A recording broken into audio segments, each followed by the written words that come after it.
Welcome students. इस video में मैं माध्यमिक परीक्षा 2020 यानी 2020 के मैथ के क्वेश्चन के वेरी शॉर्ट आंसर यानी MCQ, fill in the blanks और ट्रू फॉल्स को सॉल्व करूंगा। ओके, और इसके बाद नेक्स्ट वीडियो में मैं आगे के क्वेश्चंस भी सॉल्व करूंगा।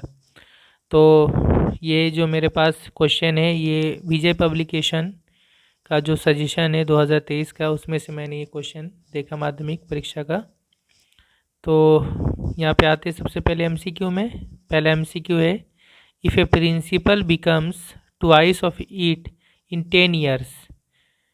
कहा जा रहा है कोई प्रिंसिपल या मूलधन 10 साल में दोगुना हो जाता है, ट्वाइस यानी दोगुना हो जाता है। Then the rate of simple interest per annum is. तो सिंपल इंटरेस्ट का रेट क्या होगा, सरल ब्याज का दर क्या होगा। ठीक है, तो इसमें करेक्ट ऑप्शन होगा बी यानी 10%। किस तरह होगा देखें। तो यहाँ पे मैंने सॉल्यूशन बता दिया है, ठीक है। और चूंकि ये एमसीक्यू है तो आपने जस्ट आंसर डायरेक्ट लिख देना है। ये भी, इसमें भी आपको फुल मार्क्स मिलेगा। और ये जो मैंने सॉल्व किया है इसको आप और अगर शॉर्ट में लिख सॉल्व कर सकते हैं तो आप रफ में राइट साइड में रफ लिख कर वहाँ पे मार्जिन के अंदर आप इसको सॉल्व करके दिखा भी सकते हैं। ओके, तो प्रिंसिपल मान लेते हैं ₹X। तो अमाउंट जो है यानी वो अपने आप का डबल हो जा रहा है, तो अमाउंट हो जाएगा x का डबल यानी 2x। ओके, तो इंटरेस्ट या ब्याज कितना होगा, a माइनस पी। a हो गया 2x, p हो गया x, 2x minus x equal to x होगा। टाइम हो गया 10 ईयर्स। तो रेट का फॉर्मूला में पता, i into 100 by P into T. I के जगह में x हो जाएगा, i हमारा x है, इंटू 100 बाई पी के जगह x होगा और t के जगह 10। x कैंसिल होगा और 10 से 100 को कैंसिल करेंगे 10%। Okay, question number 2, the product of two roots of the equation this is. ये जो इक्वेशन दिया है क्वाड्रेटिक इक्वेशन, द्विघात समीकरण, इसके दोनों रूट या दोनों मूल के प्रोडक्ट यानी उनका जो है गुणनफल कितना होगा। ठीक है, तो प्रोडक्ट ऑफ रूट हमें यानी alpha into beta, alpha beta का फॉर्मूला क्या होता है, c बाई ए होता है। ठीक है, तो c यहाँ पे हो गया कितना, ये c हो गया 3 और a मतलब यहाँ पे एक्स स्क्वायर के साथ कौन सा नंबर है, कुछ नहीं यानी यहाँ पे 1 है। तो c बाई ए यानी 3/1 होगा, तो 3/1 यानी 3 होगा। तो करेक्ट ऑप्शन होगा c यानी 3। ठीक है, नंबर 3 है, the length of two chords A B and C D of a circle of centre O R equal. कहा जा रहा है एक सर्कल या वृत्त है, इसका सेंटर या केंद्र ओ है, उसका दो कोड है ए बी और सी डी, दो जीवा है और दोनों का लंबाई बराबर है, आर इक्वल, दोनों बराबर है। ठीक है, अब कहा जा रहा है एंगल ए ओ बी या कोण ए ओ बी 60 डिग्री है, तो एंगल सी ओ डी या कोण सी ओ डी का वैल्यू क्या होगा। ठीक है, तो देखिए यहाँ पर जो है दोनों कोड इक्वल है, दोनों कोड बराबर है लंबाई में। तो जब दो कोड या दो जीवा अगर बराबर होगा तो वो जो है सेंटर में बराबर एंगल बनाएगा। ठीक है, एंगल भी इक्वल बनाएगा। तो ए ओ बी अगर 60 डिग्री होगा तो सी ओ डी भी 60 डिग्री होगा, यानी करेक्ट ऑप्शन होगा बी 60 डिग्री। थोड़ा सा मैं दिखा दूँ तो ये दो का भी सॉल्यूशन यहाँ पे दिखा दो, C3 होगा, ये मैंने लिख दिया था यहाँ पे c बाई यानी 3/1। ये जो है ये इस तरह से एक ए बी कोड है, एक सी डी कोड है, दो जीवा है और ए ओ बी ये 60 डिग्री है, तो सी ओ डी ये कितना डिग्री होगा। तो जब दोनों कोड इक्वल है तो दोनों सेंटर पे यानी केंद्र पे बराबर एंगल बनाएंगे। ठीक है, बराबर कोण बनाएंगे, तो ये 60 होगा तो ये भी 60 होगा ये। ठीक है, ये आपके चैप्टर 3 में ये थ्योरम ये प्रमेय है। तो इक्वल कोड subtends equal angle at the centre, बराबर जीवा सेंटर या केंद्र पर बराबर एंगल भी बनाते हैं। ठीक है, तो सी ओ डी भी 60 होगा, correct option B. Number 4, if the ratio of the volume of two right circular cones is 1:4। दो राइट सर्कुलर कोन है लंबिताकार शंकु, उनके वॉल्यूम का रेशियो या उनके आयतन का अनुपात 1:4 है। And the ratio of radii of their bases is 4:5 और उनके रेडियस या अर्धव्यास का जो रेशियो है अनुपात 4:5 है। ठीक है, then the ratio of their heights is, तो उनके हाइट या ऊंचाई का रेशियो क्या होगा।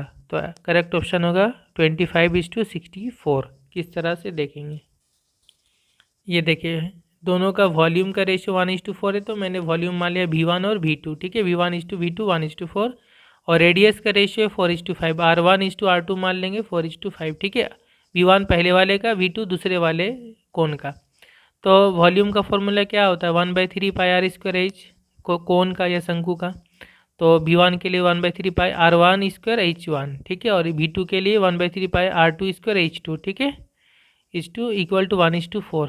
तो 1/3 पाई दोनों तरफ कैंसिल होगा और रेशियो को हम लोग बटा में लिख सकते हैं। तो इसको बटा में लिखेंगे R1 स्क्वायर इंटू H1 बटा में R2 स्क्वायर H2, ठीक है, इक्वल टू इसको बटा में लिखेंगे 1/4। अब R1 स्क्वायर बटा R2 स्क्वायर है, दोनों का होल स्क्वायर हो जाएगा। तो R1/R2 यहाँ से आ जाएगा, R1/R2 बटा में करेंगे तो 4/5 आएगा। तो 4/5 का होल स्क्वायर हो जाएगा, इंटू यहाँ पे हो जाएगा H1/H2 इक्वल टू 1/4। 4 का स्क्वायर 16, 5 का square 25 into H1/H2 equal to 1/4। 25 1 से इंटू हो जाएगा 25 और 16 4 से इंटू हो जाएगा, क्रॉस मल्टीप्लाई या तिरछा गुना, 16 चौके 64। तो H1/H2 कितना आ गया, 25/64। इसी का मतलब इसका रेशियो होगा, अनुपात H1:H2 equal to 25:64। Next question number 5, if sine theta minus cos theta equal to 0 and sec theta plus cosec theta equal to x, then the value of x is. ये दिया हुआ है, इसका वैल्यू x है, तो x मतलब क्या होगा। तो देखिए sine theta minus cos theta equal to 0 है, यहाँ से हम थीटा निकालेंगे। किस तरह से, साइन थीटा है, कोस थीटा को राइट साइड में करेंगे, इक्वल के राइट साइड में 0 के तरफ, तो माइनस से प्लस हो जाएगा, प्लस कोस थीटा, प्लस नहीं लिखेंगे। अब देखिए साइन थीटा है, कोस थीटा को क्या लिख सकते हैं हम, साइन 90 माइनस थीटा लिख सकते हैं। ये कॉम्प्लीमेंट्री एंगल में अपने फॉर्मूला पढ़ा था, साइन 90 माइनस थीटा। तो दोनों तरफ साइन हो गया, कंपेयर कर लिया हमने।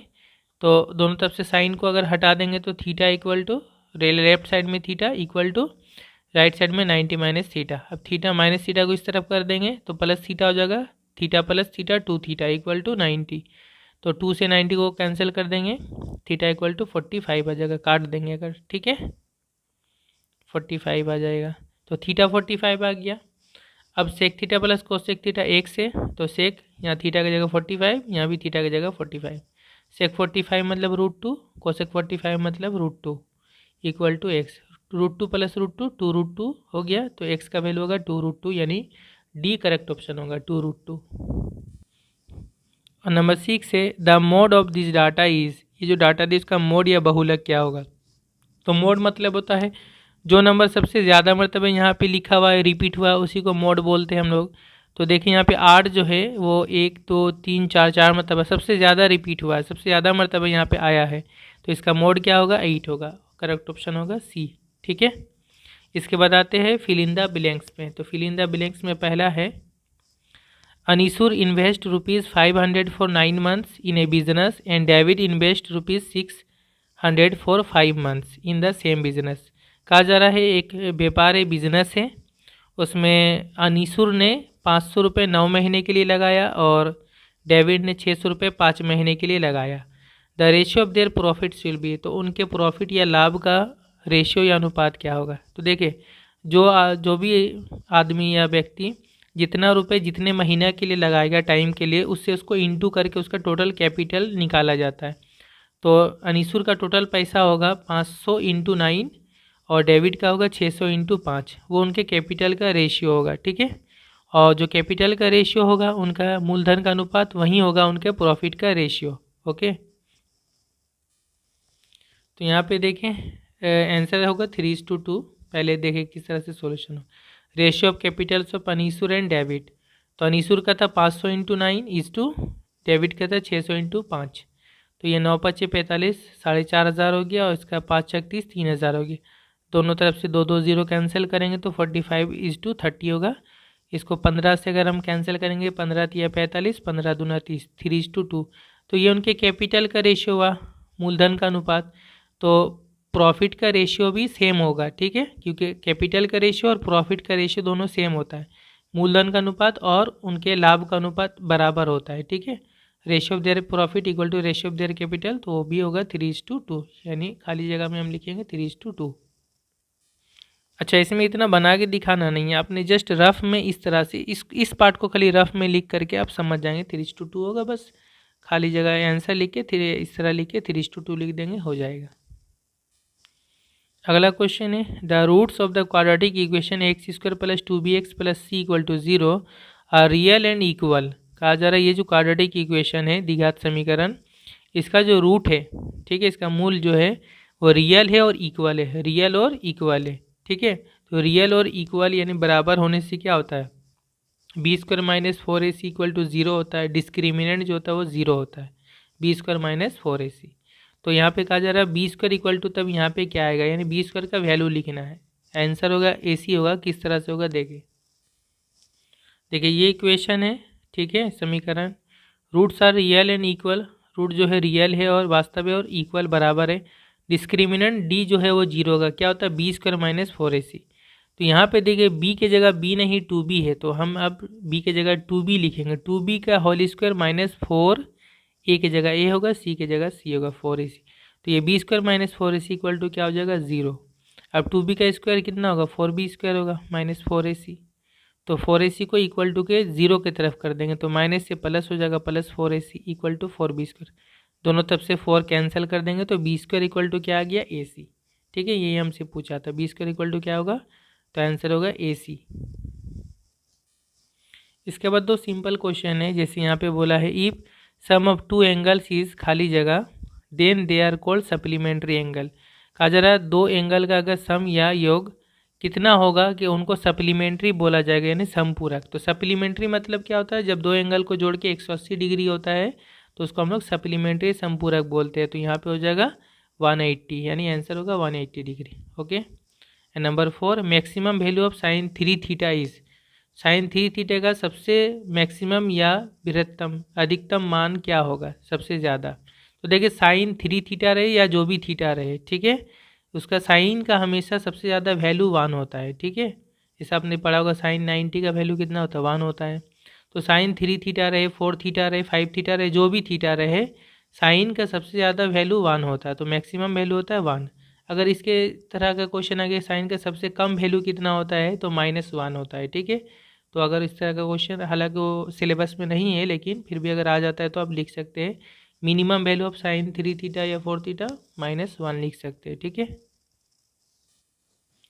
नेक्स्ट क्वेश्चन है one solid sphere is melted and A solid right circular cylinder is made. कहा जा रहा है एक सॉलिड स्फीयर को, ठोस गोलक को मेल्टेड करके यानी पिघला कर एक सॉलिड राइट सर्कुलर सिलेंडर, एक ठोस लंबिताकार सिलेंडर, ठीक है, या बेलन बनाया गया। देन खाली जगह of sphere and cylinder will be equal. तो स्फीयर यानी गोलक और सिलेंडर का क्या चीज़ बराबर होगा। तो देखिए जब एक चीज़ को, ठोस चीज़ को पिघला कर जब दूसरा चीज़ बनाते हैं ना, तो दोनों का वॉल्यूम बराबर होता है, दोनों का आयतन बराबर होता है, ठीक है। क्योंकि एक चीज़ में मान लीजिए अगर वो लोहा से बना हुआ है, उसको पिघला करके उसको दूसरा शेप अगर हम दे रहे तो उसका सिर्फ शेप चेंज हो रहा है, ठीक है, लेकिन उसमें जितना लोहा है उतना ही तो रहेगा, सिर्फ उसका शेप बदल जाएगा। तो जो लोहा सेम है, यानी वो जो लोहा उसमें टोटल है वो क्या, उसका वॉल्यूम है, आयतन है। तो यहाँ पे दोनों का क्या चीज़ बराबर होगा, वॉल्यूम बराबर होगा, ठीक है। तो वॉल्यूम यहाँ पे लिखेंगे। And number 6 ages of some students are in years this. कुछ स्टूडेंट या छात्र है, उनका जो एज है, उम्र है, ये सब दिया हुआ है, यानी पहले का उम्र है 10 साल, दूसरे का 11 साल, इस तरह से दिया हुआ है। The median of the ages of those students is. तो इनका मीडियन क्या होगा, ठीक है, माध्य क्या होगा इनका, यानी जो मिडिल में जो स्टूडेंट होगा उसका एज क्या होगा। तो इसका मीडियन निकाल लेंगे। तो देखिए मीडियन निकालने के लिए हम लोग क्या करते हैं, हम लोग असेंडिंग ऑर्डर में पहले लिखते हैं, ठीक है, छोटे से बड़ा लिखते हैं आरोही क्रम में। तो छोटे से बड़ा सबसे पहले 7 लिखेंगे, फिर 8, फिर 9, फिर 10, 11, 13, 14। अब टोटल कितना यहाँ पे वैल्यू है, 1 2 3 4 5 6 7 वैल्यू है, n इक्वल टू 7। और ये क्या ऑड है विषम में, तो जब 7 ऑड होगा तो मीडियन क्या होगा, 7 में 1 ऐड कर देंगे, 7 + 1/2 वैल्यू, इतना नंबर वैल्यू, यानी 7 + 1 8, 8/2, 2 से काटेंगे तो 4 होगा, यानी 4th वैल्यू। जो चौथा वैल्यू होगा वो होगा मीडियन। तो चौथा वैल्यू कौन सा होगा, पहला, दूसरा, तीसरा, चौथा, चौथा होगा 10, तो मीडियन हो जाएगा 10, ठीक है। तो खाली जगह में लिखेंगे 10। अब आते हैं ट्रू फॉल्स में। पहला है the amount of ₹2p in T years at the rate of simple interest of R/2% per annum is ₹2 2p plus PRT by 100। कहा जा रहा है 2p रुपये का t साल में r/2 रेट ऑफ इंटरेस्ट या ब्याज दर में जो अमाउंट होगा, ठीक है, अमाउंट होगा मिश्र धन जो होगा वो total 2p plus PRT by 100 होगा। ये सही है ना गलत है, ट्रू है या फॉल्स है? तो ये ट्रू होगा। किस तरह से देखें, प्रिंसिपल या मूलधन क्या है 2p है, टाइम स्मॉल t है, रेट क्या r/2% है। तो हम यहाँ से इंटरेस्ट पहले निकालेंगे। इंटरेस्ट का फॉर्मूला क्या था PRT बाई 100। p के जगह जो है स्मॉल 2p इंटू r के जगह r/2 हो जाएगा, तो 2 नीचे आ जाएगा। t के जगह में टाइम के जगह स्मॉल t होगा और नीचे इंटू 100 होगा। तो 2 कैंसिल हो गया, क्या आ गया PRT बाई 100 आ गया, PRT बाई 100। तो अमाउंट क्या होगा मिश्र धन p प्लस i होता है। p के जगह में हो जाएगा 2p प्लस i के जगह i हमने निकाल लिया PRT बाई 100। तो ठीक है, यानी ट्रू होगा, ये सही इतना ही है। नेक्स्ट है if 2a equal to 3b equal to 4c then a is to b is to c equal to 2:3:4। अगर ये तीनों बराबर है तो a is to b is to c इनका अनुपात या रेशियो इतना होगा। ये सही है ना गलत है? तो ये फॉल्स है, हम चेक कर सकते हैं। 2:3:4 नहीं होगा। किस तरह से, ये देखिए 2a 3b equal to 4c है, तो हम सबसे पहले 2, 3 और 4 का एलसीएम निकाल लेंगे। 2, 3, 4 का एलसीएम 12 होगा, 12। तो सभी को हम 12 से डिवाइड कर देंगे। तो इसको भी 12 से डिवाइड, इसको भी 12 से डिवाइड, इसको भी 12 से डिवाइड। अब 2 से 12 काटे, 2 छक 12 6 होगा। 3 से 12 को काटे, 3 चौके 12 b/4 होगा। 4 से 12 को काटे 3 होगा, c/3। तो ये जो आया a/6 b/4 c/3 यही इनका रेशियो होगा। इक्वल टू इसको के मानकर भी हम बना सकते हैं। तो ए आ जाएगा 6 के, बी आएगा 4 के, सी आएगा 3 के। और फिर रेशियो लेंगे तो सभी से के कैंसिल हो जाएगा। तो इस तरह भी हम डायरेक्ट भी लिख सकते हैं। A is to B is to C क्या होगा 6:4:3 होगा, जबकि वहाँ दूसरा था। तो ये फॉल्स हो गया। ठीक है, यहाँ पर ये भी बता दो कि ये 1 मार्क्स का अगर कोई क्वेश्चन आता है 2 equal to 3 B equal to 4c और कहा जाए A is to B is to C निकालो, तो इस तरह से आप इसको निकाल के भी दिखा सकते हैं। अगला क्वेश्चन है if the ratio of the length of 3 sides of a triangle is 5:12:13 then the triangle will be always be a right angle triangle. कहा जा रहा है एक ट्रायंगल है, त्रिभुज है, और उसका तीनों साइड का रेशियो या अनुपात है 5:12:13। तो कहा जा रहा है वो ट्रायंगल हमेशा एक राइट एंगल ट्रायंगल होगा, यानी समकोण त्रिभुज होगा। क्या सही है ना गलत है? तो देखिए राइट एंगल ट्रायंगल होने के लिए क्या होना चाहिए, पिथागोरस थ्योरम, यानी जो सबसे बड़ा साइड है उसका स्क्वायर इक्वल टू क्या होगा, बाकी दोनों के स्क्वायर करके उनका सम, यानी उनका जोड़ के साथ बराबर होगा। तो अगर इसमें वो चीज़ होता है तो ठीक है। तो हाँ यहाँ पे होगा। देखिए 5 का स्क्वायर प्लस 12 का स्क्वायर इक्वल टू क्या होगा 13 का स्क्वायर होगा, ये हमें पता है। तो 5 का स्क्वायर 25, 12 का स्क्वायर 144, दोनों को जोड़ेंगे तो 169 होगा, 169, और 169 13 का स्क्वायर होता है। तो ये हमेशा एक राइट एंगल ट्रायंगल होगा, यानी ये जो है ये ट्रू है। और इसी तरह से दूसरा भी दे सकता है। मान लीजिए यहाँ पे दे दिया जाए 6, 4 एंड 10, तो वो भी होगा 6 स्क्वायर फॉर 6 और 8 और 10 अगर रहा तो 6 का स्क्वायर और 8 का स्क्वायर इक्वल टू होता है 10 का स्क्वायर, तो वो भी लिख सकते हैं यहाँ पे हैं। उसके बाद 3, 4, 5 भी होगा। 3 का स्क्वायर 4 का स्क्वायर प्लस करने से 5 के स्क्वायर के साथ बराबर होता है। ठीक है, 3, 4, 5, तो ये भी होगा। ठीक है, अच्छा इसके बाद नेक्स्ट क्वेश्चन है the angle found by rotating a ray about its end point in anticlockwise direction is positive. कहा जा रहा है अगर किसी रे को या रस्सी को अगर किसी एक पॉइंट के एंड पॉइंट के साथ अगर उसको हम लोग एंटी क्लॉकवाइज, यानी घड़ी जिस तरफ चलती है उसका उल्टा तरफ, एंटी क्लॉकवाइज, ठीक है, उसके विपरीत में डायरेक्शन में अगर हम उसको घुमाते हैं तो जो एंगल बनेगा, कोण बनेगा, वो हमेशा पॉजिटिव होगा, धनात्मक होगा। ये सही है ना गलत है? तो देखिए एंटी क्लॉकवाइज, यानी ये मान लीजिए घड़ी किस तरह चलती है, घड़ी का कांटा ऊपर से नीचे की तरफ चलता है, और अगर नीचे से ऊपर करेंगे तो ये होगा एंटी क्लॉकवाइज। तो एंटी क्लॉकवाइज में हमेशा जो एंगल या कोण होता है वो हमेशा पॉजिटिव बनता है, ठीक है, और क्लॉकवाइज में नेगेटिव बनता है। तो ये ट्रू होगा। Number 5 if n is even number, अगर n एक इवन नंबर हो, सम संख्या हो, then the median is the mean of n/2 and n/2 - 1 observation. तो जो मीडियन होगा वो n/2 और n/2 - 1 ऑब्जर्वेशन या वैल्यू का मीन होगा, यानी इनका जोड़ के बाई 2 से डिवाइड। ये सही है ना गलत? तो देखिए जब इवन होता है तो हमें पता है मीडियन का फॉर्मूला क्या होता है, n/2 प्लस n/2 यहाँ पर +1 होता है, ठीक है, और बाई नीचे डिवाइड बाई 2 होता है, तो यहाँ पे -1 है इसलिए ये फॉल्स होगा। Okay, and last, if the length of the radius of the base of a right circular cone be halved and its height be doubled. कह रहा एक राइट सर्कुलर कोन है, लंबिता का शंकु है, उसका रेडियस का लंबाई या अर्धव्यास का लंबाई को आधा कर दिया गया, हाफ यानी आधा कर दिया गया, और उसका हाइट जो है उसको डबल कर दिया गया, 2 गुना। Then the volume remain same, तो क्या उसका वॉल्यूम या आयतन बराबर रहेगा, यानी पहले ही की तरह रहेगा? तो ये फॉल्स है। किस तरह से देखें, इससे पहले मैंने ये सभी लिख दिया रीज़न के साथ। एंटी क्लॉकवाइज हमेशा पॉजिटिव होता है, ये वाला भी लिख दिया मैंने। ये देखें वॉल्यूम का फॉर्मूला क्या होता है, कोन का, शंकु का, 1/3 पाई आर स्क्वायर एच। अब न्यू वॉल्यूम है 1/3 पाई, आर है वो आर को आधा कर दे रहे हैं, यानी r/2 हो जाएगा, आधा यानी r/2, इसका भी स्क्वायर होगा, और हाइट को डबल कर दे रहे तो हाइट हो जाएगा 2h। तो अब ये कितना आ रहा है 1/3 पाई आर स्क्वायर बाई ये 4 हो जाएगा, है ना, 2 का स्क्वायर 4 इंटू 2h, 2 से काट दे तो यहाँ 2 आ जाएगा नीचे में। ये 2 जो है इसको 1/2 हम लोग बोल सकते क्योंकि यहाँ ऊपर में 1 है, तो 1/2 इसको सामने ले आएंगे, इंटू 1/3 लिखेंगे, पाई लिखेंगे, आर स्क्वायर लिखेंगे, एच लिखेंगे, तो 1/3 पाई आर स्क्वायर एच। ये पार्ट, ये तो वॉल्यूम है, इसका पुराना वाला वॉल्यूम, ओरिजिनल वॉल्यूम, तो 1/2 इंटू इसका मतलब भी हो जाएगा, है ना, तो यहाँ पे 1/2 इंटू भी। तो न्यू वॉल्यूम क्या हो जा रहा है 1/2 भी, यानी भी का आधा हो जा रहा है, 1/2 यानी आधा। तो न्यू वॉल्यूम जो है वो ओरिजिनल वॉल्यूम या पुराने वॉल्यूम का आधा हो जा रहा है, सेम नहीं हो रहा है, ठीक है।